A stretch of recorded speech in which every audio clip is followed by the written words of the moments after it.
بسم اللہ الرحمن الرحیم الحمد للہ والصلاة والسلام علی رسول اللہ عن عبد اللہ بن عمرو بن العاص رضی اللہ عنہما عن ابی بکر الصدیق رضی اللہ عنہ انہ قال لرسول اللہ صلی اللہ علیہ وسلم علمنی دعاء ادعو به فی صلاتی۔ یہ حدیث صحیح بخاری میں ہے۔ نماز میں جو دعائیں پڑھی جانی ہیں یا جن دعاؤں کو پڑھنا ہے اس کے متعلق کل بھی ایک دعا ہم نے سیکھی تھی کہ نماز میں جب تشہد کے بعد التحیات اور درود پڑھنے کے بعد کون سی دعا پڑھنا مسنون ہے۔ تو آج جو حدیث ہم پڑھ رہے ہیں یہ بھی اسی کے متعلق ہے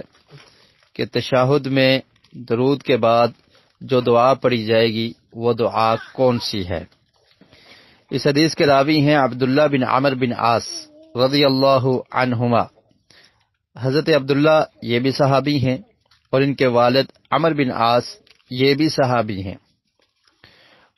ان کا مکمل نام ہے عبداللہ بن عمرو بن عاص بن وائل القرشی السہمی،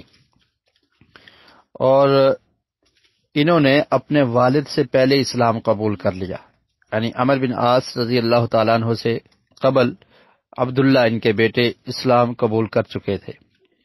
اور پھر انہوں نے نبی کریم صلی اللہ علیہ وسلم سے اجازت طلب کی کہ وہ آپ کے فرامین کو، آپ کی حدیث کو لکھ لیا کریں،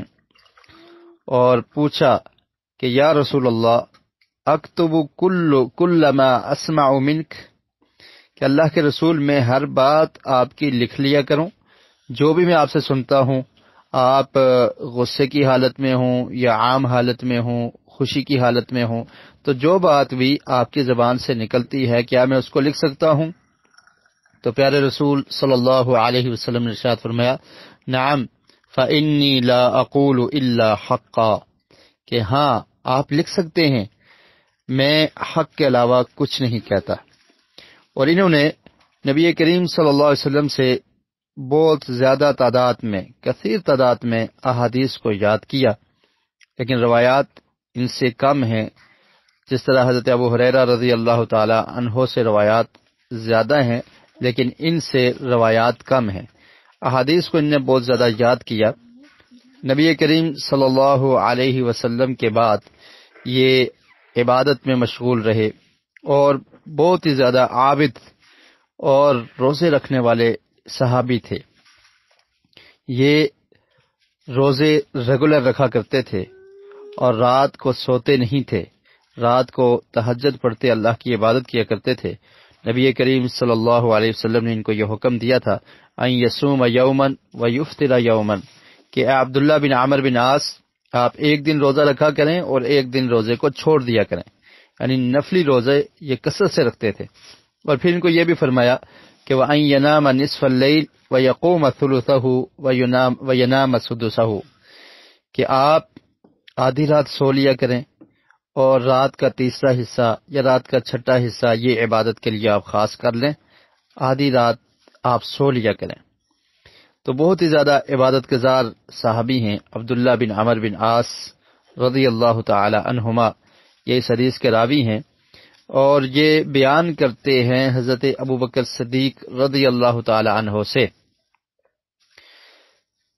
فرماتے ہیں کہ حضرت ابو بکر صدیق رضی اللہ تعالی عنہ نے رسول مکرم صلی اللہ علیہ وسلم سے سوال کیا اور فرمایا علمنی دعاء ادعو به فی صلاتی، کہ اللہ کے رسول مجھے ایک ایسی دعا سکھا دیں جو میں نماز میں پڑھا کروں۔ تو اسے یہ معلوم ہوتا ہے کہ یہ دعا جو اللہ کے رسول نے سکھائی تو یہ نماز میں پڑھنے کی دعا ہے، اور نماز میں دعا کو پڑھنا، دعا کرنا یہ قبولیت کا وقت ہوتا ہے۔ تو پیارے رسول صلی اللہ علیہ وسلم نے یہ دعا سکھائی حضرت ابوبکر صدیق رضی اللہ تعالیٰ عنہ کو کہ آپ اس طرح سے کہیں اللہم انی ظلمت نفسی ظلما کثیرا ولا یغفر الذنوب الا انت فاغفر لی مغفرة من عندک وارحمنی انک انت الغفور الرحیم۔ اس کا ترجمہ دیکھ لیجئے، اللہم انی ظلمت نفسی، کہ اے میرے رب، اے میرے اللہ، میں نے اپنے نفس پر، اپنی جان پر ظلم کیا، یعنی گناہوں کی وجہ سے میں نے اپنے آپ پر ظلم کیا ہے، اپنی جان پر ظلم کیا ہے، ظلماً کثیرا، بہت زیادہ ظلم، یعنی بہت گناہ کیے ہیں، ولا یغفر الذنوب الا انت،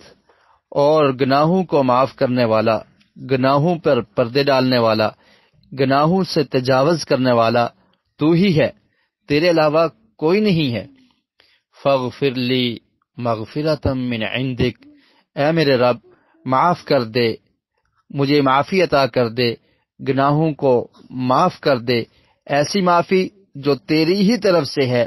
یعنی تو ہی معافی دینے والا ہے، تو ہی گناہوں پر پردے ڈالنے والا ہے، تو ہی میرے گناہوں کو، میری معصیت کو اور میری نافرمانیوں کو معاف کرنے والا تو ہی ہے۔ اور پھر جو معافی اور جو بخشش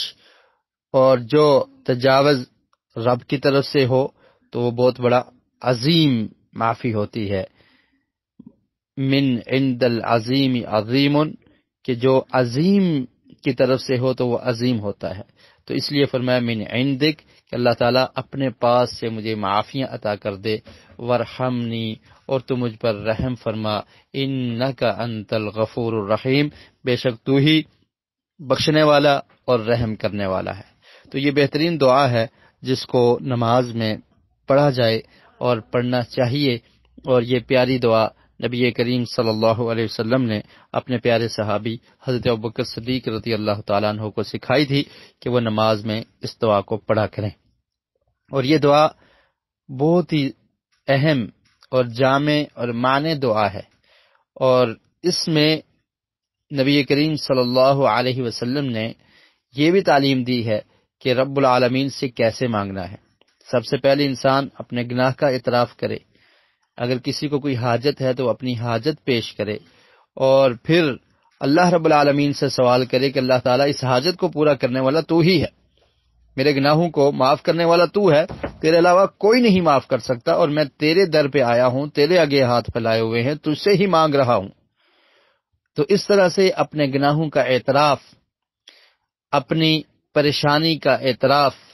اور پھر اللہ رب العالمین پر یقین اور توکل رکھتے ہوئے صرف اللہ سے سوال کرنا کہ اللہ تعالیٰ تو ہی گناہوں کو دور کرنے والا ہے، تو ہی میری پریشانی کو ٹالنے والا ہے، تو ہی میری پریشانی کو دور کرنے والا ہے، تو ہی میری حاجت کو پورا کرنے والا ہے۔ اور پھر آخر میں اللہ رب العالمین کی ثنا بیان کر دی